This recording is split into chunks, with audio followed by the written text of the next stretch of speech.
à Besançon, quelques jours avant Noël, devant la porte de l'usine Rodiaceta. 5 minutes d'arrêt. Ça va? La maison. Ça va la maison, oui? Oui, bon ça.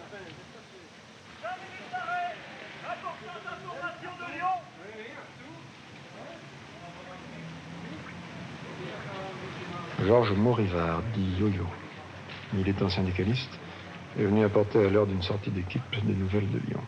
Information pour Lyon, de Lyon et pour demain, 5 minutes d'arrêt, les copains, groupez-vous. 5 minutes d'arrêt, groupez-vous autour des voitures. Mettez-vous à l'abri, sous les voitures. 5 minutes d'arrêt, profitez du beau temps. 92 licenciements à Lyon. Allez, raison. Arrêtez-vous, 5 minutes, les copains. Rodiaceta, filiale du Trostron-Poulenc, groupe 14 000 ouvriers dans les usines de Lyon-Vèze, Besançon, Ebbe-Saint-Fond et l'Étoile. Tous se sentent menacés de chômage depuis que la direction a annoncé des suppressions d'emplois.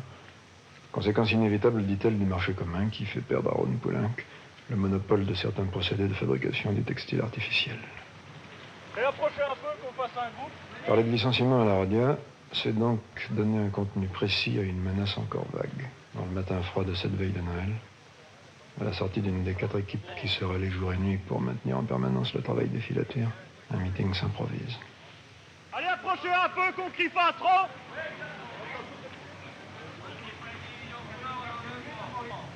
À Lyon, le 15 décembre, les camarades ont chopé leur feuille de paye. Sur leur feuille de paye, il n'y avait plus rien. Les ouvriers de 4-8 ont réagi et ont débrayé. La direction a fermé la boîte. Il y a eu une rencontre avec la direction et les organisations syndicales samedi après-midi. Ils trouvaient un terrain d'entente et décidaient la reprise du travail pour lundi sans sanction.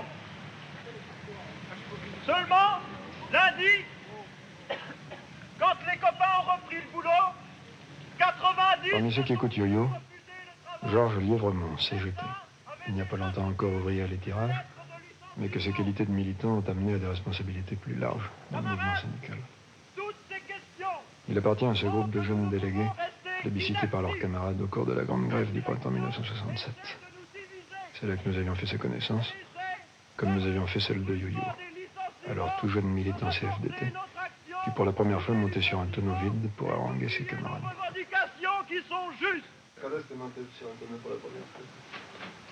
Je pense que c'était une fois une équipe où il se trouvait personne, et puis parce que les copains m'ont monté dessus, et qu'il fallait y aller, quoi. Tu te souviens de ce que tu as dit, quand même? Je me souviens que j'étais très bref, parce que j'avais peur, mais il paraît que j'avais été brillant, c'est sûrement parce que j'étais bref.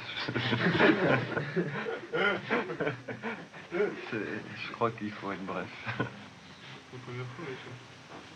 Mars 1967, la grande grève dans le vocabulaire Rodia.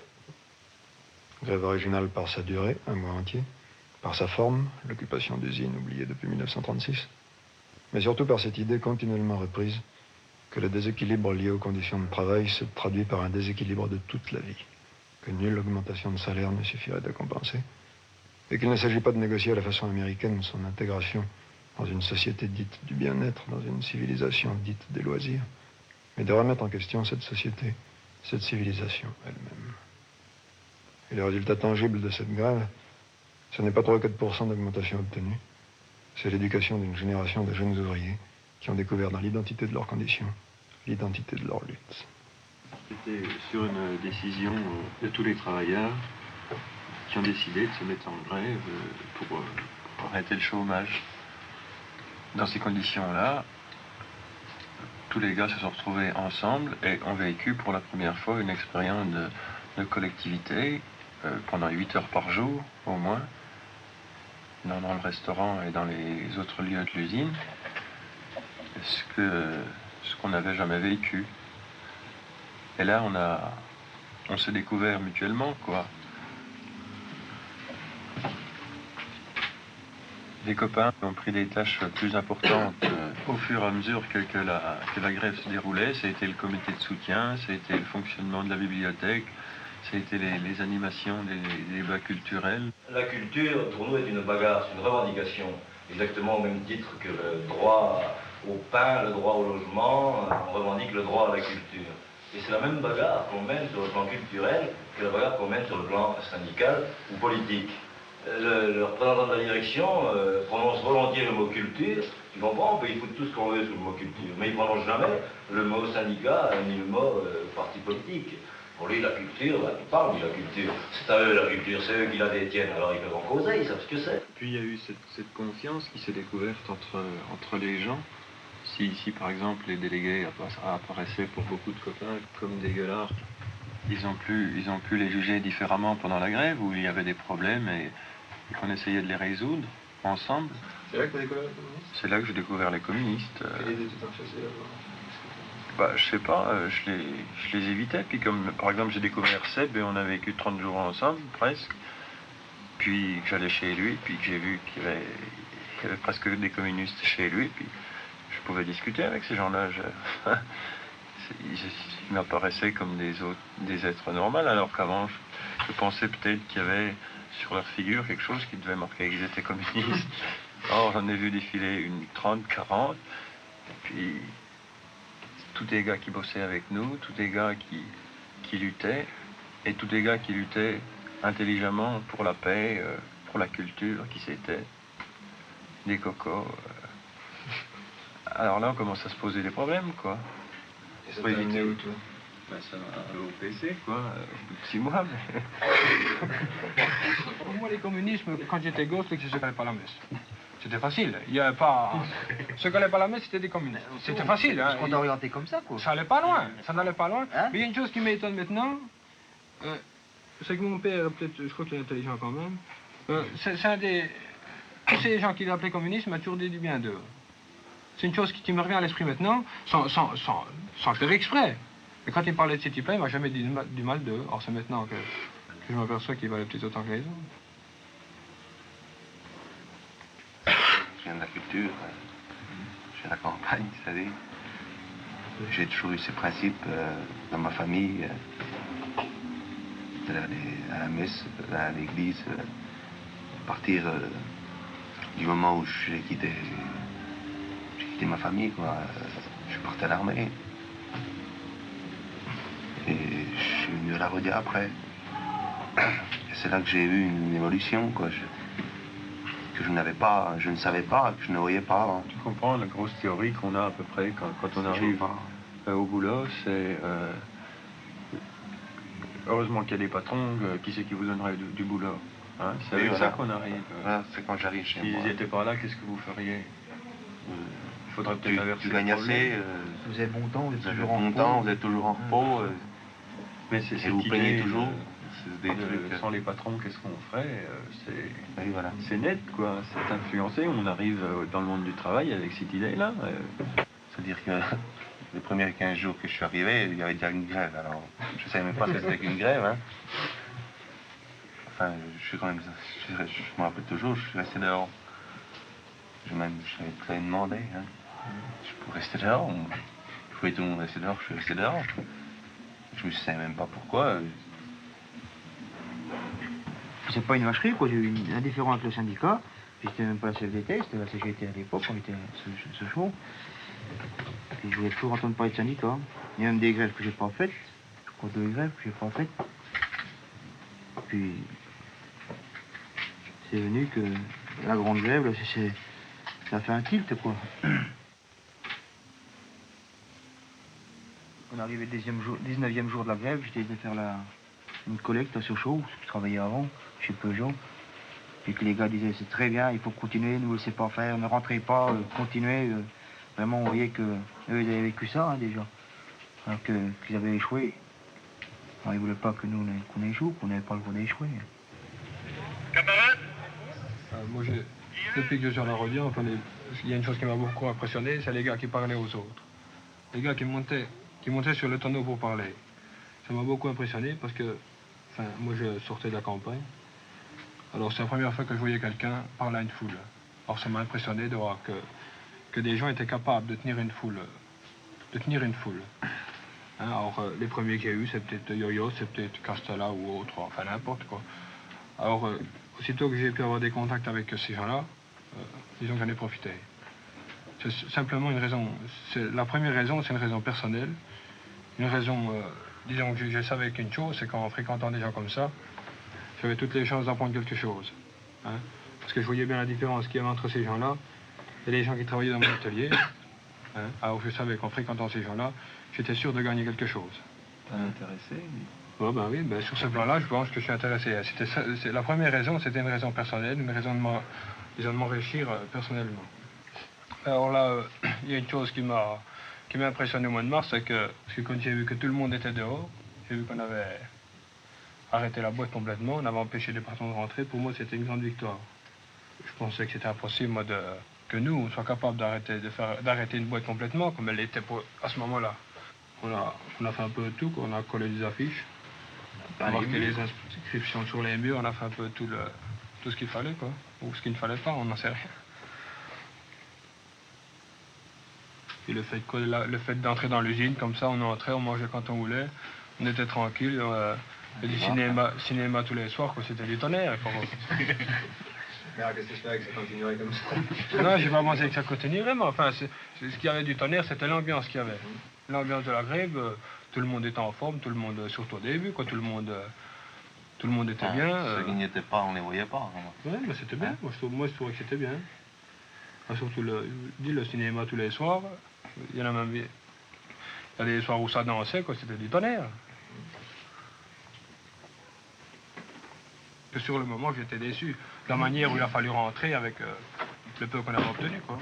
C'est maintenant que je me rends compte quand même que ça a été une grande victoire. Disons que c'est une étape. Parce que j'ai vu que c'est pas avec une bataille qu'on allait gagner, disons, que gagner la guerre, mais c'est plutôt par, comment est-ce qu'on pourrait appeler ça, un combat de longueur, un combat qui va durer peut-être longtemps, mais il faut se battre tous les jours. C'est pas avec un coup d'éclat qu'on va faire quelque chose, quoi. Un coup d'éclat, on se fait remarquer pendant 2 jours, puis après c'est terminé, on est perdu. Mais je crois que c'est en se battant vraiment tous ensemble, et puis en essayant de savoir le maximum de choses, d'être le maximum de personnel, qu'on arrivera à faire quelque chose. Georges Lièvremont a suivi le même itinéraire de la spontanéité à l'organisation. Pourquoi je milite? À 14 ans, je suis entré dans une usine. Je gagnais 48 francs 50 de l'heure. J'allais au boulot à pied. Mon patron avait 40 ans. Je devais travailler 8 heures. Je gagnais 48 francs 50 de l'heure. Je marchais à pied. Lui, il roulait avec une voiture immense. Il se portait très bien. J'ai pensé qu'il y avait quand même une inégalité, qu'il fallait régler des problèmes, que ça ne pouvait pas continuer comme ça. Alors au début, j'ai dit, il faut le tuer puis prendre sa place. Hein. Puis je ne l'ai pas fait. Puis j'ai rencontré un deuxième ouvrier. Puis on était 3, puis on était 4. Puis un jour, c'était en 56, on s'est mis en grève. C'était pas facile d'organiser une grève. C'était la première, on n'avait pas de syndicat, on ne savait même pas ce que c'était qu'un syndicat, mais on voulait lutter contre le patron. Il y a eu un permanent syndical qui nous a conseillé, aidé. La grève s'est terminée, je ne sais plus si on a gagné quelque chose ou pas, c'est déjà loin. Mais j'étais dans l'engrenage, parce qu'on avait peut-être gagné 10 francs à l'époque, mais la différence, elle était toujours très grande. Et depuis, je cours après. Enfin, moi, tout ce que je peux expliquer, moi, que tu gagnes moins qu'avant. Qu'est-ce qu'on me pique 68 000 balles sur ma paye, quoi. Hein? C'est du vol, ça. C'est un labyrinthe. Oui, c'est fait pourquoi. Par exemple, là, tout ça, où vous trouvez que vous avez été? On vous a volé en total? Normalement, la prime d'intéressement, elle la compte. Hein. Oui. Normalement, là, c'était à 19... C'est très simple. Hein. Vous avez une prime d'intéressement Oui. qui était jusqu'au 5 décembre à 19,5. 19,50%. Ces 19,5, ils étaient calculés sur le salaire semestriel écoulé, sur le salaire net semestriel écoulé. Le gars qui avait touché 600 000 de salaire dans son semestre, il se voyait en plus, au mois de décembre, attribuer les 19,5 de 600 000 en prime d'intéressement. Alors, à la suite des mesures prises, au lieu de 19,5, c'est 9,5. Une prime d'intéressement diminue de moitié. Des menaces de licenciement qui se précisent. Tels sont les éléments nouveaux de cette fin d'année 1967 pour l'ouvrier de la Rhodia. D'autres éléments sont permanents. Par exemple, ce travail en 4-8, dont il sera beaucoup parlé au cours de ce tournage, et qui crée apparemment dans la vie quotidienne des travailleurs en équipe des troubles qui vont bien au-delà de l'inconfort. Je travaille en 4-8, hein. Et ta semaine, elle comporte 7 jours. Je vais te prendre cette semaine, par exemple, tu comprendras mieux, parce que c'est assez difficile, hein, ça change. Alors, j'ai pris mardi, mercredi le matin, jeudi, vendredi d'après-midi, et samedi, dimanche, lundi, je travaille de nuit. Tu vois, 2 jours, et 3 jours de nuit. Pour faire tes 7 jours de semaine, je travaille 7 jours consécutifs. Si je travaille de nuit, je rentre à 4h30, elle repart au boulot à 6h30. Je la vois juste le midi, tu sais, elle me réveille, j'ai mal au nez. Tu vois ce que c'est quand tu as travaillé et puis tu as mal dormi. Alors, ça va pas. Le soir, elle rentre à 6h30, je repars à 7h20, moi. Il faut qu'elle fasse à manger. On mange en vitesse, pof, je me fous le camp. Quand je travaille l'après-midi, c'est pareil. Je rentre le soir à 8h, elle a besoin d'aller se coucher. On mange, elle va se coucher, elle est fatiguée. Bon, on se voit très rarement. Et puis il y a encore la gosse, en plus de ça. J'estime que ma place, c'est encore moins dur que la sienne, tu comprends? Faut qu'elle mène la gosse le matin. Moi, je peux pas le faire avec mon travail d'équipe. Quand elle part au boulot, faut qu'elle emmène la gosse chez les gens qui la gardent. Alors le midi, elle la reprend. Et puis elle la ramène à 1h30 et elle reprend son boulot à 2h. Alors tu vois le coup, elle descend la gosse à 1h30 au bas du bâtiment, puis elle revient, elle remonte pour un quart d'heure, parce que qu'est-ce que tu veux qu'elle fasse là-haut?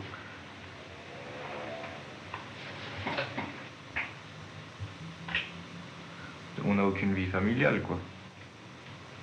La femme peut espérer avoir un peu mieux quand même. Je vais te citer le cas d'un copain, quoi. Sa femme a fait une dépression nerveuse, hein. Et puis maintenant ça va mieux, mais seulement ils vont divorcer. C'est en instance de divorce. Et puis, elle est presque guérie, elle, c'est après. Là, toi, le gars, il l'a supporté tant qu'elle était malade. Hein, il s'est crevé, et puis maintenant ça va plus. Maintenant qu'elle est guérie, il essaye de remonter, et toi là. Et puis ils ont divorcé. C'est en instance de divorce. Et ça vient uniquement que sa femme a été malade, elle a fait une dépression nerveuse. Hein. Il comprend le gars, il est diminué ce gars, quoi. Avec son boulot, sa femme qui l'a crevé, alors il ne réagit pas, quoi. Ils ont plus que cette solution-là, ils cherchent rien d'autre, quoi. Ils s'entendent plus.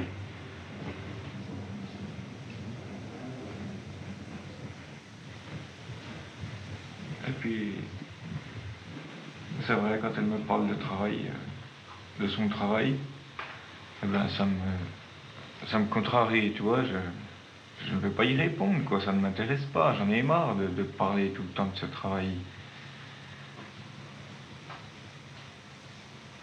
On fait pas les choses utiles en travaillant, on fait l'utile pour soi parce qu'on ramène sa paye, quoi, mais enfin, on travaille dans le vide, hein, de toute façon, actuellement on travaille dans le vide, quoi. Travailler pour les autres, c'est pas drôle. Et c'est la machine qui nous conduit, quoi. C'est toujours les mêmes gestes. On fait toujours pareil, s'il n'y a aucun intérêt à ce travail, quoi. Moi, si j'arrive à 8h, à 8h10, je regarde déjà ma montre. Hein? Je m'ennuie. On s'ennuie, moralement, on s'ennuie, quoi.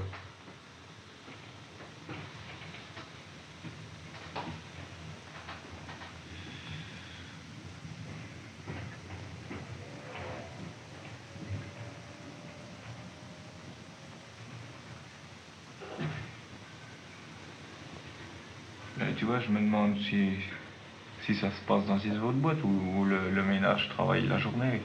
Quoi qu'il doit y avoir aussi la fatigue. Tu sais que le rôle de la femme ici est vraiment pas marrant. Hein, elle a aucun loisir, quoi.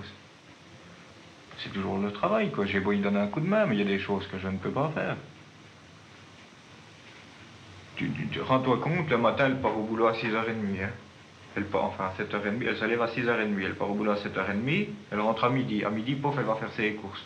Tout en vitesse, elle arrive, elle fait à manger. On mange rapidement, elle fait sa vaisselle. Elle redescend la gauche, elle repart au boulot. Et le soir c'est pareil. Si je travaille de nuit, c'est la course.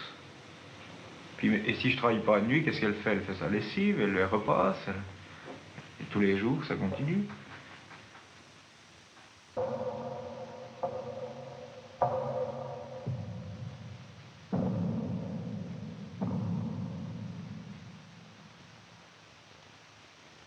on arrive le matin, on sait notre place où on va prendre, en arrivant, on nous le dit le jour avant, chez le métier. On arrive, il y a la pendule, une pendule comme ça marque la minute. Alors à telle heure, il y a des décalages tous les 30 minutes, il y en a tous les 20 minutes, il y en a tous les 45 minutes, il y en a tous les 36 minutes. Ah oui, on n'arrête pas, quoi. Si les aiguilles arrivent juste à 60, on décale une bobine. Alors la bobine, on l'enlève, bobine qui fait 20 à 22 kilos. On l'enlève, on la met sur les chariots derrière nous, les épluches. Après, on coupe le filet de ciseaux, on met l'étiquette dessus. Puis il n'y a qu'une minute entre temps pour l'autre bobine. Alors après, on décale, une poisson décale l'autre, on a 20 bobines comme ça.